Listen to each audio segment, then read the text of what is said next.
Welcome back to Beelzebub the Jag. Let's get the identification right first. I said on the last video, welcome to Bespoke Addict. Of course, that's my my bespoke shoe site, and I do get confused sometimes because I make videos for both. So I'm now going to trace the cardboard template.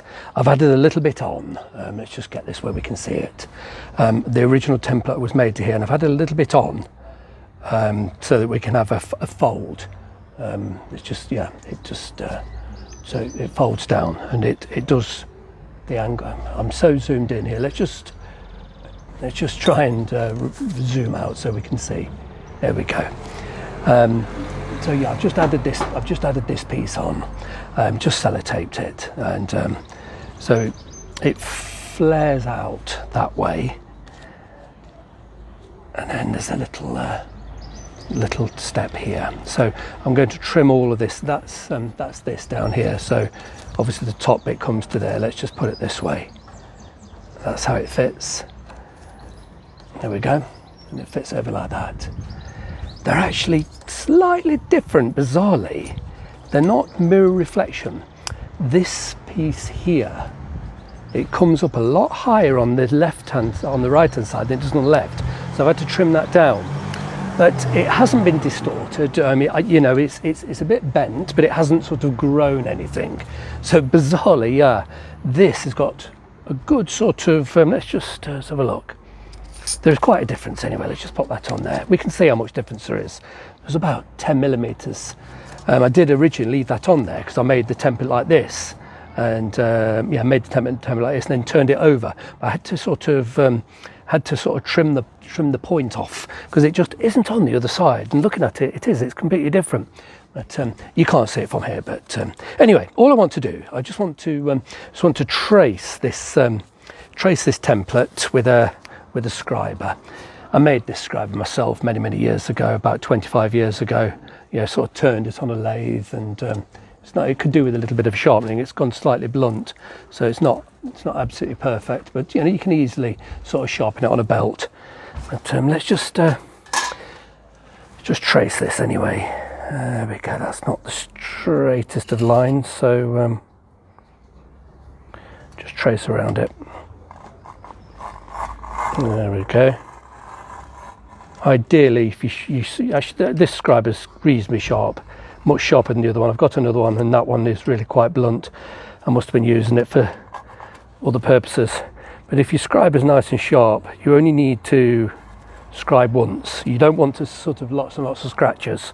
You're then not sure which scribe line to cut against. So ideally keep your scribe nice and sharp. This one's sharp enough, but it could be better. There we go. And let's just, before I move that, let's just pop the holes. I'll have to drill these and file them, elongate them with a file. Just do everything in one go. There we go. That's it. Just bring that up to the camera. Let me have a look through the lens, see what you can see. There is you can see a scribe line. It's getting dark, but I can see that with the naked eye better than the camera can pick it up. So I need, as I explained in previous videos, you need left-handed snips and right-handed snips.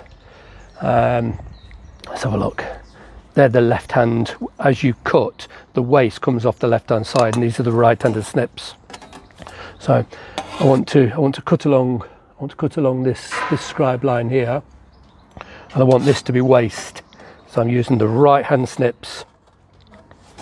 Just get it where I can see. Here we go. So the waist is curling to the right hand side, and the work piece is remaining very flat. If I use the wrong snips, the work piece gets bent. That's not what we want. So we've got a reasonably straight line there. Now then, let's go for the left-handed snips and cut along.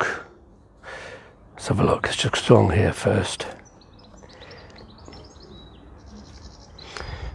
There we go. There's a little bit of surface rust on this material, but everything will get chemically treated before any paint's applied.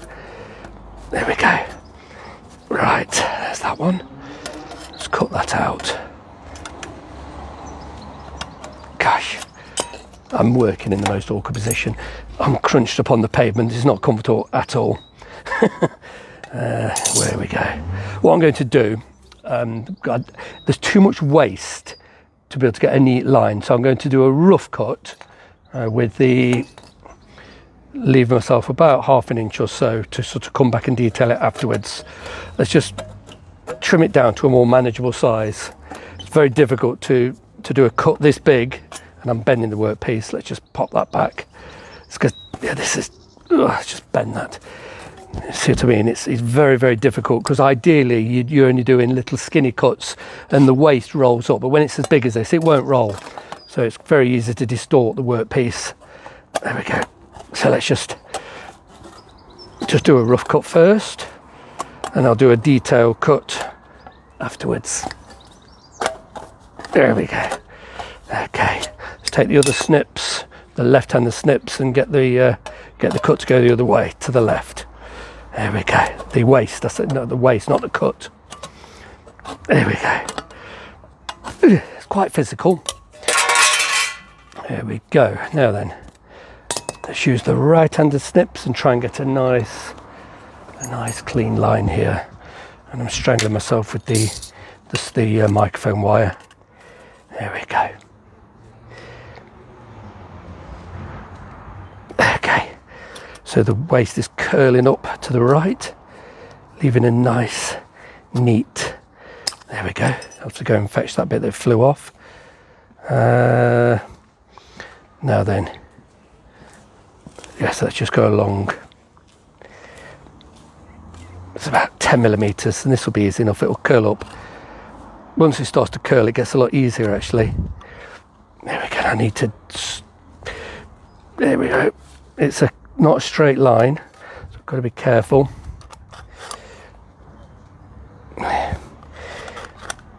Be easier to come back on that the other way. So I'm going to put those snips down and pick up the left-handed snips and come at this the other way. It would definitely be easier to get that line in with the left-handed snips than the right-handed. There we go. So this is the first night I've managed to get. It's way after work. It's getting quite dark, actually, but at least it's not raining. And yeah, it's one of the first nights I've managed to do some work when it's not been raining. It's quite nice. Here we go. That's it. Okay. This will all file easy enough, and sort of, it's a little bit rough, but you know, you file these, and I won't be using that as the final result. Now then, where are we? Just a tiny little bit more. Only about 3.5 millimeters. And there we go. We're nearly there.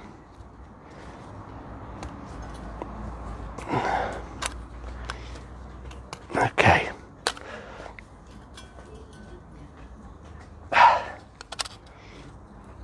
There we go. Slightly bent, but that will easy. It's mild steel, so it's ever so easy to tap into shape. And which way? Yeah, there's the 1 hole, 2 hole, 3 hole. So I'll have to drill those and elongate them slightly with the file. And there's another one here. That one doesn't have a bolt in, but I think that one, it helps to sort of, I think that's to sort of centralise the plate. I think, I'm not entirely sure, but I'll definitely cut it. And then where's the cardboard template? So yeah, it will definitely have a fold.